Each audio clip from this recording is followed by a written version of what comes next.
Le Seigneur soit avec vous. Et avec votre esprit. Évangile de Jésus-Christ selon saint Matthieu. Gloire à toi, Seigneur.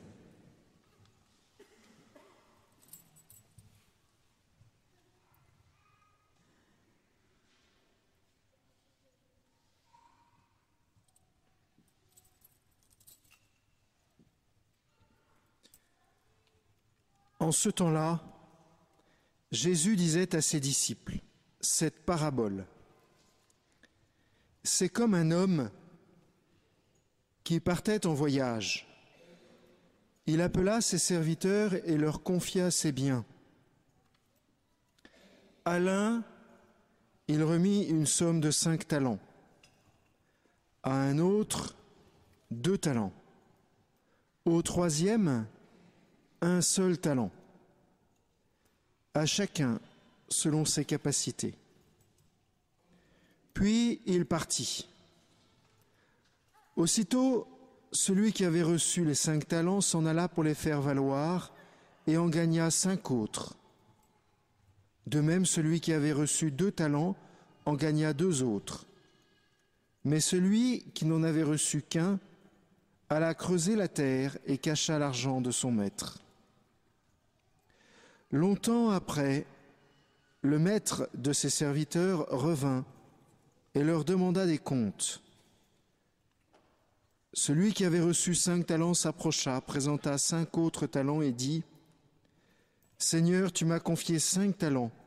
Voilà, j'en ai gagné 5 autres. » Son maître lui déclara « Très bien, serviteur bon et fidèle.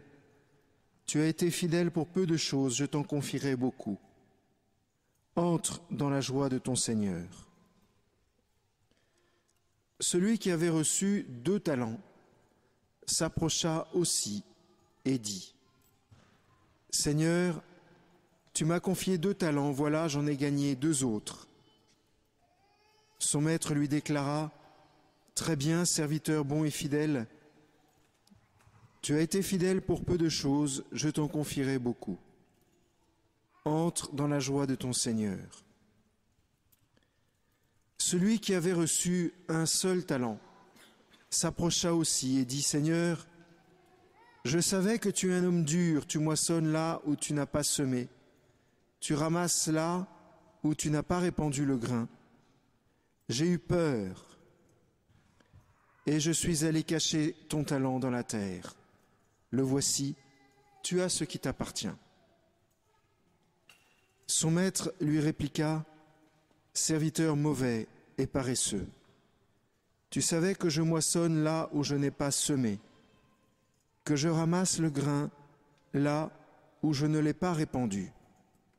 Alors il fallait placer mon argent à la banque, et à mon retour je l'aurai retrouvé avec les intérêts. Enlevez-lui donc son talent et donnez-le à celui qui en a 10. À celui qui a, on donnera encore, et il sera dans l'abondance.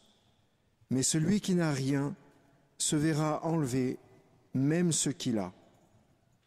Quant à ce serviteur bon à rien, jetez-le dans les ténèbres extérieures. Là, il y aura des pleurs et des grincements de dents. » Acclamons la parole de Dieu.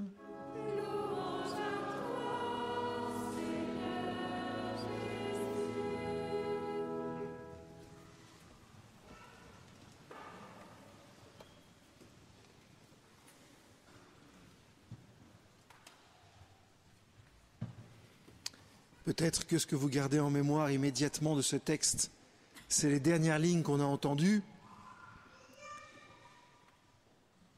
À celui qui a, on donnera encore, et il sera dans l'abondance, mais celui qui n'a rien se verra enlever même ce qu'il a. Et probablement que dans notre assemblée, 90% des gens pensent « c'est quand même dégueulasse ». Pourquoi Dieu dit « je vais enlever à celui qui n'a rien même ce qu'il a ». Qu'est-ce que ça veut dire? Alors, règle numéro 1, quand on ne comprend pas ce qui est dit, il faut absolument chercher, se battre. C'est un signe qu'il y a une pierre extraordinaire à découvrir. Et pas forcément se dire, bon, c'est dégueulasse, une fois de plus, l'Église, la parole de Dieu et tout le reste, c'est un truc qui date de 2000 ans, faisons autre chose. Là, au contraire, il y a quelque chose de fantastique à comprendre. Qu'est-ce qui peut bien, ça c'est une énigme pour les guides, c'est une énigme spéciale guide. Qu'est-ce que le Seigneur peut bien donner en plus à quelqu'un qui a déjà? Quelle est cette richesse qui augmente quand on en a? Parce qu'évidemment, la question du talent, c'est une question symbolique. Le talent dont parle le Seigneur, c'est pas uniquement une masse d'argent. Entre parenthèses, un talent au temps de Jésus équivaut à peu près à 30 000 euros. 30 000 euros. Et au temps de Jésus, 30 000 euros, ça représente 20 ans de salaire pour quelqu'un qui vit à l'époque de Jésus. Et si vous faites un petit calcul, à l'époque de Jésus, on ne vivait pas très très vieux. 20 ans de salaire, c'est donc la plus grande partie de la vie de quelqu'un. Je ne dis pas que c'est toute la vie, enfin c'est une grande partie de sa vie de travail. Donc le talent, ça représente simplement la plus grande de toutes les richesses qu'on puisse recevoir et que le Seigneur veut qu'on fasse fructifier. Quelle est donc cette richesse que tout le monde reçoit, puisque celui qui a 5 talents reçoit aussi 1 talent. Celui qui a 2 talents reçoit aussi 1 talent. Celui qui reçoit 1 talent n'en reçoit pas 5. Mais qu'est-ce qu'il aurait fait s'il en avait reçu 5? Est-ce qu'il aurait pu les faire fructifier? Pas sûr. La meilleure preuve, c'est qu'il a été les cacher. Ce que je veux dire, c'est que ce talent, ça représente juste simplement la puissance de l'amour que nous avons dans notre cœur. Plus nous aimons,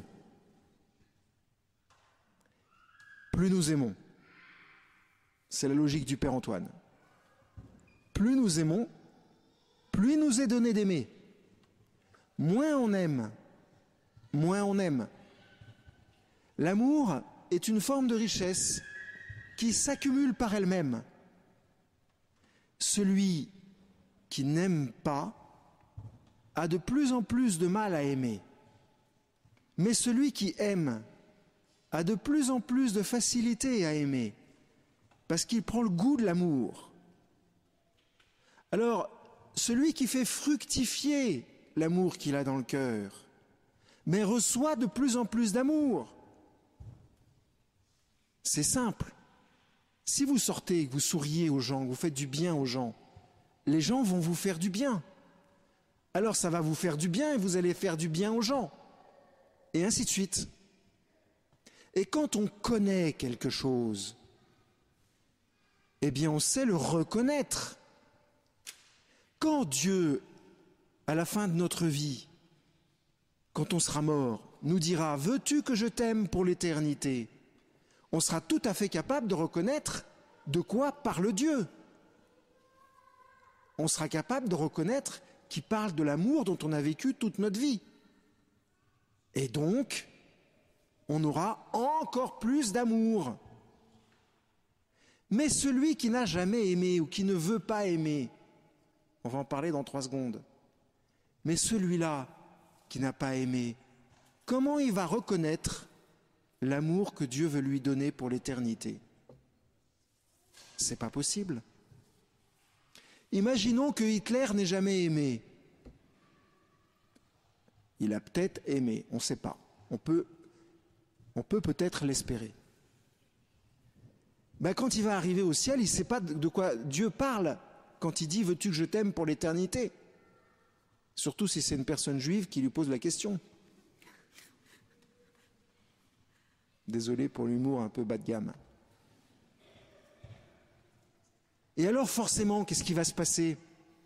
Puisqu'il ne peut pas reconnaître l'amour que Dieu veut lui donner, il va lui être enlevé même ce qu'il a. Ce qu'il a, c'est quoi? c'est la vie. Ce n'est pas uniquement ce qu'il possède, c'est ce qu'il est. Hitler, pour continuer à prendre cet exemple, n'était pas fait pour devenir Hitler, qu'on connaît. À ce propos, je vous conseille de lire le magnifique livre d'Emmanuel Schmitt qui s'appelle La part de l'autre, où Emmanuel Schmitt imagine que Hitler est devenu quelqu'un de bien au lieu de devenir quelqu'un de terrible. Donc, à celui-là qui ne peut pas recevoir l'amour éternel de Dieu, il va lui être enlevé même ce qu'il a, c'est-à-dire la vie. Alors, qu'est-ce que le Seigneur nous demande ? Le Seigneur nous demande tout simplement de faire fructifier ce que nous avons, ce que nous possédons, la richesse que nous avons dans le cœur. C'est ça la fidélité. Et à chacun, suivant sa capacité. Je voudrais vous lire un tout petit passage de l'Épître aux Corinthiens qui parle de ça. À chacun, la manifestation de l'Esprit est donnée en vue du bien commun. À l'un, c'est un discours de sagesse qui est donné par l'Esprit. À un autre, un discours de science, selon le même Esprit. À un autre, la foi dans le même Esprit. À un autre, les dons de guérison dans l'unique Esprit. À tel autre, la puissance d'opérer des miracles. À tel autre, la prophétie. À tel autre, le discernement des esprits. À un autre, les diversités de langues. À tel autre, le don de les interpréter. Mais tout cela, c'est l'unique et même Esprit qui l'opère, distribuant ses dons à chacun en particulier comme il l'entend. C'est-à-dire que Dieu s'ajuste à ce que nous sommes. Dieu s'ajuste à ce que nous sommes. Je ne vais pas le répéter une troisième fois. Mais je ne sais pas si vous avez déjà volé dans un avion à côté d'un pilote. Pas le Boeing 747. Hein. Non, je pense à un petit avion. Quand vous êtes à côté du pilote et que vous ne savez pas piloter, moi ça m'est arrivé une fois, il y a un truc que vous vous dites immédiatement, c'est heureusement que c'est lui qui pilote. C'est simple. Il a le don que je n'ai pas. Mais heureusement, parce que grâce à lui, je peux voler. Et bien dans la vie, c'est la même chose. Ce que le Seigneur nous dit, c'est ce que tu as reçu comme une richesse extraordinaire.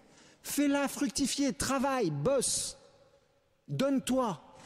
Fais du bien, fais du bien, fais du bien, fais du bien. Débrouille-toi, mais fais du bien. Parce qu'attention, un jour on meurt, tous. Ça, c'est le truc le plus certain. Je rigole un petit peu, mais c'est la vérité. Alors ce jour-là, il faudra être capable de reconnaître le bon Dieu. Je vous mets un peu la pression, ça c'est vrai. Mais c'est tellement important. Le Seigneur nous dit aujourd'hui, ne sois pas un paresseux, ne sois pas un lâche. Je t'ai donné plein de dons. Vas-y, fais-les fructifier. Et je t'en supplie, te cache pas. Te cache pas derrière une soi-disant maladie. Te cache pas derrière une psychologie blessée. Te cache pas derrière une histoire familiale tordue. Tu es vivant. Je t'ai donné la vie. Alors, donne ce que tu as reçu pour ton propre bonheur et le bonheur de tous ceux qui sont autour de toi.